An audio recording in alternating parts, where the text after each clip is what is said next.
News 18 India.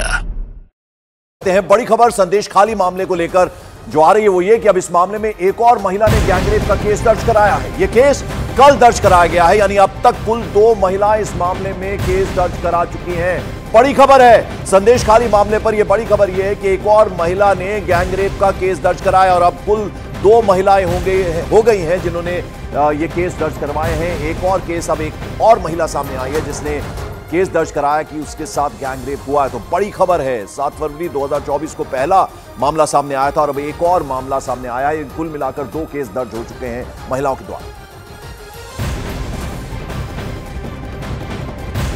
और संदेश खाली की घटना पर बीजेपी ममता बनर्जी सरकार पर लगातार हमलावर है। बड़ी खबर है कि अब से थोड़ी देर में बीजेपी इस घटना से जुड़ी एक डॉक्यूमेंट्री जारी करेगी। उसके लिए 9 बजे का वक्त तय था। संदेश खाली में महिलाओं के खिलाफ अत्याचार पर यह डॉक्यूमेंट्री बनाई गई है। लगातार हमलावर है बीजेपी और अब ये एक डॉक्यूमेंट्री, जितनी घटना अभी तक संदेश खाली में हुई है उसको एक तरह से डॉक्यूमेंट किया गया है और उसको लेकर ये डॉक्यूमेंट्री बनाई गई है। 9 बजे का वक्त तय है उसके लिए, यानी सोशल मीडिया पर ये रिलीज की जाएगी, जारी की जाएगी। तो यानी बीजेपी की तरफ से लगातार हमले हो रहे हैं ममता सरकार पर और तमाम जो नेता हैं बीजेपी के वो भी बयान दे रहे हैं कि एक महिला है वो उनके रहते अगर इस तरह की घटना संदेश खाली में हो रही है तो ये बेहद हैरान कर देने वाली है। और अब जो खबर आ रही है वो ये कि ये एक डॉक्यूमेंट्री रिलीज करने जा रही है। आशिका मेरी सहयोगी इस वक्त कोलकाता में हमारे साथ जुड़ रही हैं। 9 बजे का वक्त तय था।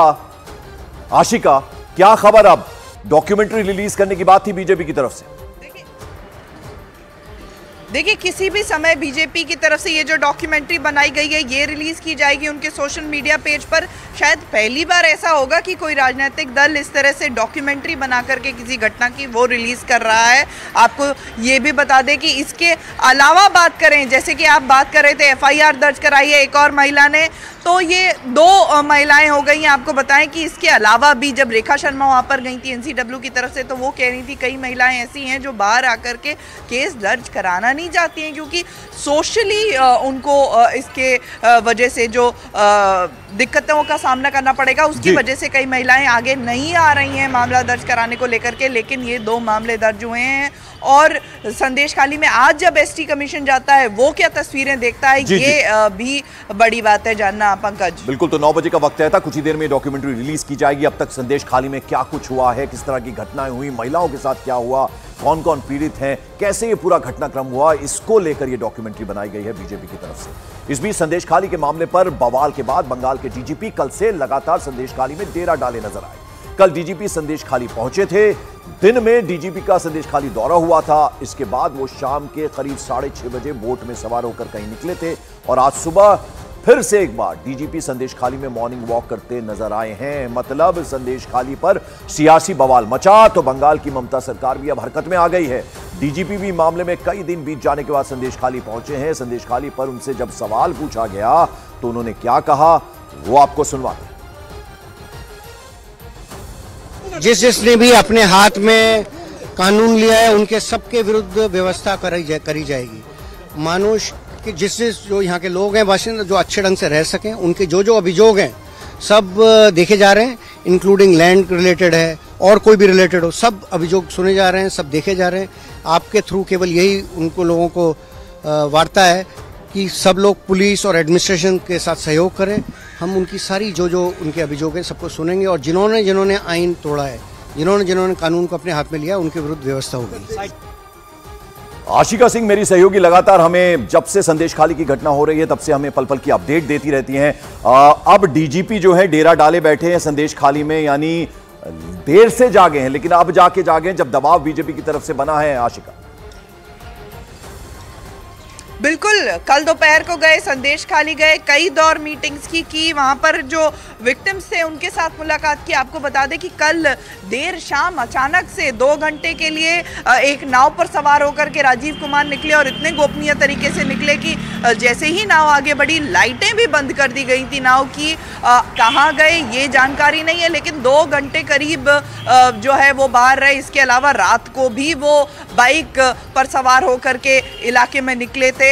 हालांकि जो प्रमुख आरोपी है वो गिरफ्तार अब तक नहीं हो पाया है। पंकज, उस पर सवाल पूछे जाने पर जवाब ये आता है कि कानून जिसने भी तोड़ा है उसको गिरफ्तार किया जाएगा, उसके खिलाफ एक्शन होगा, लेकिन एक्शन होता हुआ पूरी तरह इस पर नजर नहीं आ रहा है, क्योंकि मामले में 2 गिरफ्तारियां तो हुई हैं पंकज, लेकिन याद है आपको कि उत्तम सरदार की गिरफ्तारी तब हुई जब टीएमसी से उसे निकाल दिया गया, और दूसरी गिरफ्तारी उसके 1 हफ्ते बाद, इस 1 हफ्ते के दौरान। और शाहजहां शेख कहां है उसके बारे में अब तक कोई सुराग नहीं मिल पाया। बनी रहे आप हमारे साथ। इस बीच एक और बड़ी खबर, राष्ट्रीय अनुसूचित जनजाति आयोग की टीम कोलकाता से संदेशखाली के लिए रवाना हो चुकी है।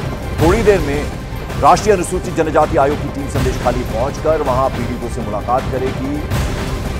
एसटी कमीशन की ये टीम है जो कि रवाना हो गई है, कोलकाता पहुंची थी, अब सीधे जा रही है संदेशखाली। तस्वीरों में हम दिखा रहे हैं, कुछ देर पहले रवाना हो चुकी है।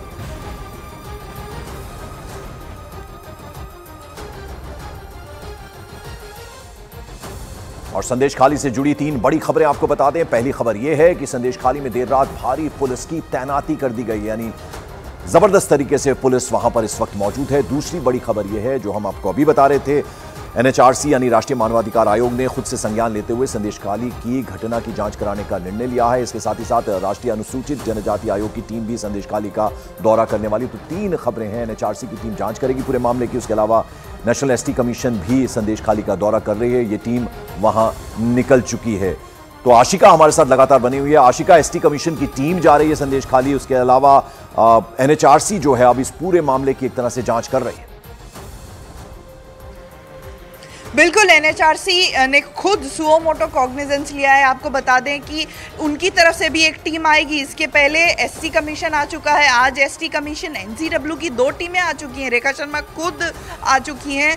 अब जब ये मानवाधिकार आयोग की ये टीम आती है वो क्या तस्वीर देखती है, क्योंकि आपको ये भी बता दें एससी कमीशन आया, उसने राष्ट्रपति शासन की सिफारिश की, एनसीडब्ल्यू की तरफ से भी ये बात की गई। आज एसटी कमीशन आता है, ये क्या कहता है ये देखने की बात है। और इसके बाद मानवाधिकार आयोग, तो पूरी जो घटना है संदेशखाली की ये तूल पकड़ती हुई अब भी नजर आ रही है, कहीं भी थमने का नाम नहीं ले रहा है। और सवाल भी ये सबसे बड़ा कि जो प्रमुख आरोपी है वो अब भी गिरफ्त से बाहर है। पुलिस के डीजी भी जाते हैं वहां पर, और पहली बार डीजी वहां पर गए, इतना लंबा समय रहे, रात वहां पर गुजारी, लेकिन शेख शाहजहां कहाँ हैं अब भी ये पता नहीं है। सवाल पूछे जाने पे हालांकि उन्होंने ये कहा कि जिसने भी कानून तोड़ा है उसके खिलाफ एक्शन जरूर होगा। पंकज, बिल्कुल, और जैसा कि हम तस्वीरों में भी दिखा रहे हैं, आप भी बता रही हैं, जो दबाव बना अब तक, ये बीजेपी के जो नेता पहुंच रहे हैं संदेशखाली, शुभेंदु अधिकारी जिस तरह से जा रहे हैं, 26 तारीख को वापस वो जाने वाले हैं, तो अब ममता सरकार जो है वो कहीं ना कहीं बैकफुट पर नजर आ रही है और अब ताबड़तोड़ एक्शन उनकी तरफ से लिया जा रहा है। डीजीपी पहुंचे हुए संदेशखाली। आशिका जी बिल्कुल, डीजी पहुंचे वहां पर, न सिर्फ पहुंचे, रात वहां पर गुजारी, और आज भी ये कहा कि इसके पहले जहां तक ये कहा जा रहा था कि नहीं ऐसी घटना नहीं हुई है, ये राजनीतिक आरोप हैं वगैरह, लेकिन